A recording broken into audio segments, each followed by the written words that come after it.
Olá pessoal, tudo bem com vocês? Na aula de hoje vamos falar sobre o documento que vocês terão que apresentar no final do curso.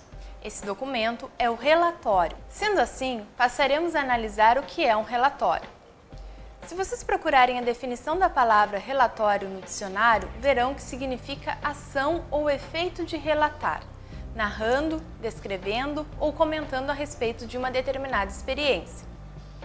O relatório que está sendo solicitado para a conclusão do curso não segue um padrão específico, uma vez que cada instituição escolhe o melhor tipo de trabalho que contemple sua realidade e necessidade. Em geral, o objetivo do curso em solicitar esse tipo de trabalho é verificar o quanto o aluno conseguiu absorver do conteúdo dado durante o período do curso. Além disso, verificar se o aluno conseguiu aliar a teoria à prática. Sendo assim, nos cursos são realizadas observações práticas sobre os conteúdos estudados. E ao final do curso, é solicitado que as anotações e observações que foram feitas ao longo do período sejam reunidas a fim de então serem documentadas. No entanto, pessoal, existem diferentes tipos de relatórios. Vamos ver alguns deles. Os relatórios parciais. Os relatórios parciais, como o próprio nome já diz, são mais simplificados.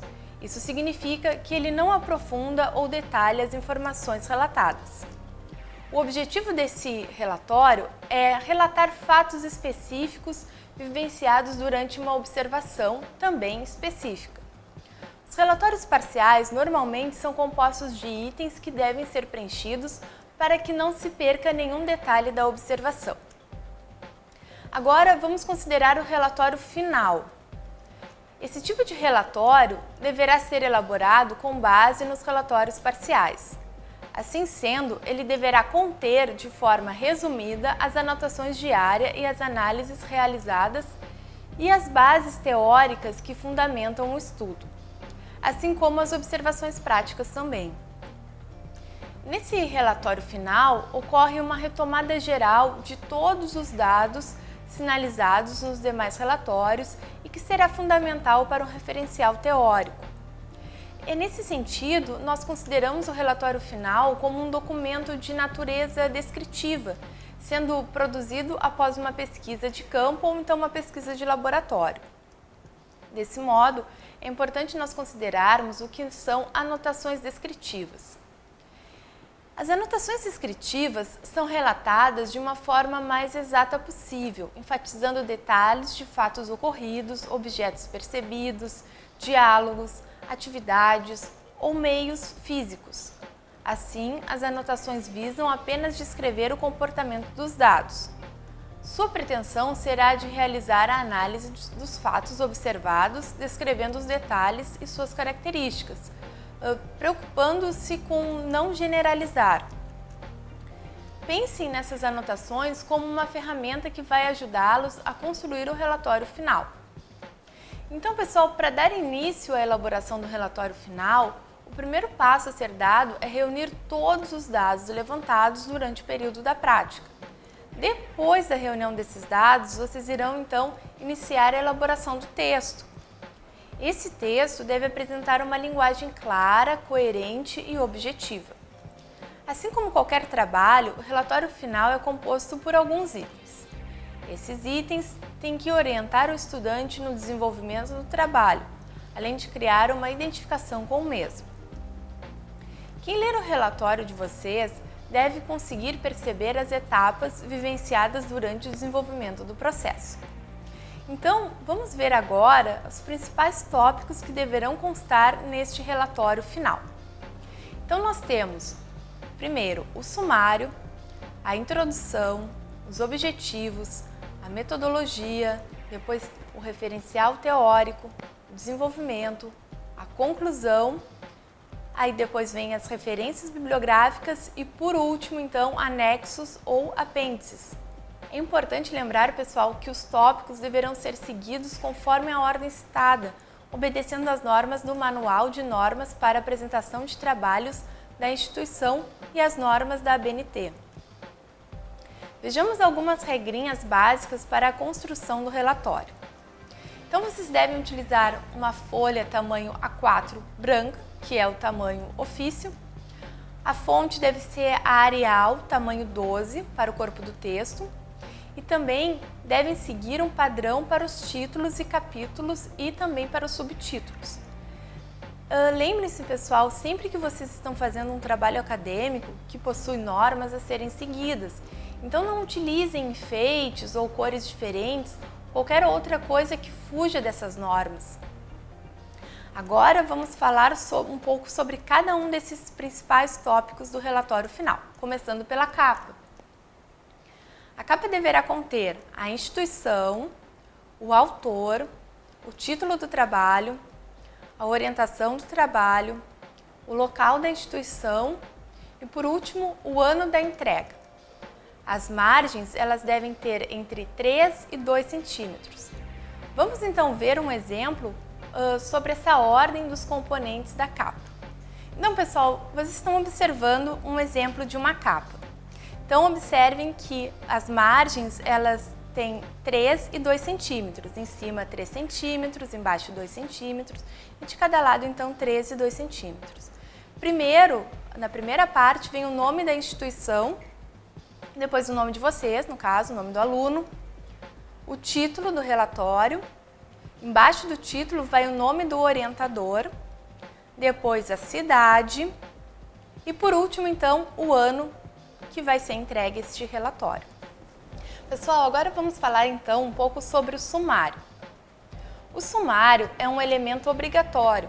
Ele aparece nos títulos e subtítulos na mesma ordem e grafia em que apresenta no texto, assim como o número da página. Cada título deve ser ligado ao número da página correspondente por uma linha pontilhada. Caso o título ultrapasse uma linha, esse deverá ter a continuidade na linha seguinte, alinhando a primeira palavra da linha à anterior. Então, pessoal, como vocês podem observar no exemplo, o sumário ele tem a introdução, uma linha pontilhada e o número da página ao final. Depois segue objetivos, mesma coisa, uma linha pontilhada, o número da página, metodologia, uma linha pontilhada e o número da página. E assim, então, vocês irão fazendo até o final do relatório. Sobre a introdução. A introdução deve possuir uma linguagem clara e objetiva, situando o texto no tempo e no espaço. Ela também deve dar uma visão geral do conteúdo do relatório, além de justificar o objetivo desse relatório. Tentem deixar claras as seguintes ideias no texto. Por que fiz a escolha desse tema? Como o estudo e a observação desses dados poderão influenciar positivamente na melhoria do meu ambiente de trabalho? Objetivos. Para os objetivos, pontue os principais objetivos a serem conquistados com a orientação da prática profissional.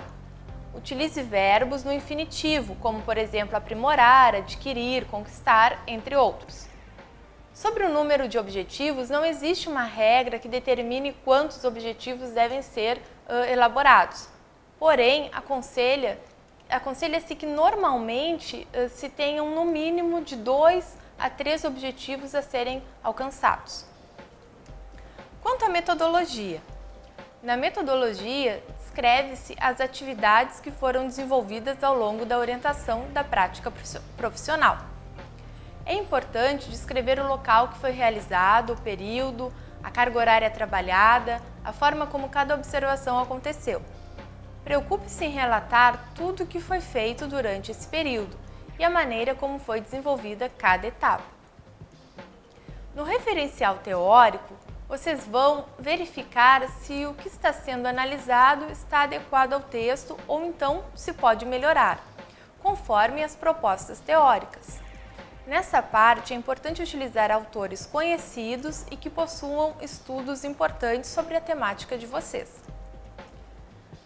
No desenvolvimento, é a apresentação das atividades e a análise dos dados levantados. Aqui vocês irão descrever detalhadamente as atividades que foram desenvolvidas. Utilizem os relatórios parciais e acrescentem as anotações reflexivas, indicando possíveis melhorias e salientem também os pontos positivos que vocês verificaram.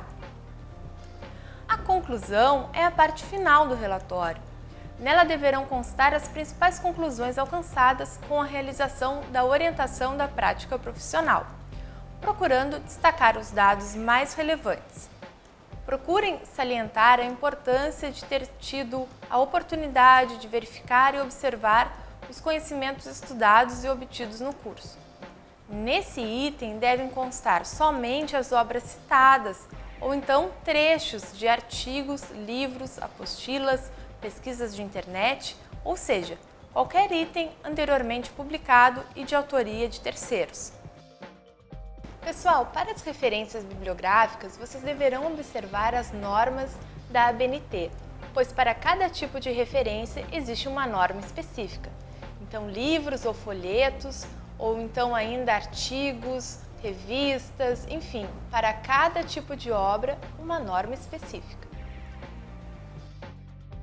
Sobre anexos e apêndices. Esses itens, eles são complementares e eles podem ou não ser inseridos no relatório.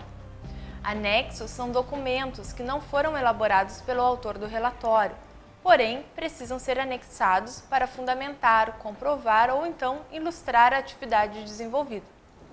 Já os apêndices são documentos elaborados pelo próprio autor do relatório, que servirão então para fundamentar, comprovar ou até ilustrar a atividade desenvolvida. Então, pessoal, para finalizar, procurem lembrar que o relatório nada mais é que um relato, uma descrição a respeito de uma determinada experiência. Então, no relatório final, vocês irão relatar o que aconteceu durante a realização do curso e o que foi significativo para a sua prática profissional. Espero que a aula de hoje tenha sido importante para a elaboração dessa etapa futura. Bons estudos e até mais!